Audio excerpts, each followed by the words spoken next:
Hi అండి అందరికీ. ప్యాన్లో 2 స్పూన్లు ఆయిల్ వేసుకుని గుడ్లు ఘాటు పెట్టుకొని ఇప్పుడు 1 నిమిషం వరకు వేయించి తీసుకోవాలండి.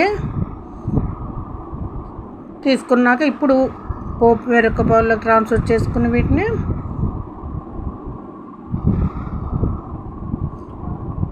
అందులోనే పోపు పెట్టుకుని 1 స్పూన్ శనగపప్పు, 1 స్పూన్ మినప్పప్పు, 1 స్పూన్ ఆవాలు, జీలకర్ర 1 టేబుల్ స్పూన్, ఇందులోనే పచ్చిమిర్చి, ఎండుమిర్చి, కరివేపాకు,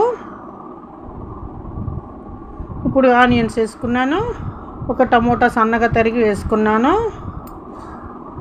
పసుపు 1 టేబుల్ స్పూను, కళ్ళుప్పు టేస్ట్కి సరిపడినంత, ఒక 1 మినిట్ వేయించుకొని పులుసు పోసుకున్నాను. 50 గ్రాముల వరకు చింతపండు గుజ్జు తీసుకొని పోసుకున్నాను. లైక్ చేయండి, షేర్ చేయండి, సబ్స్క్రైబ్ చేయండి.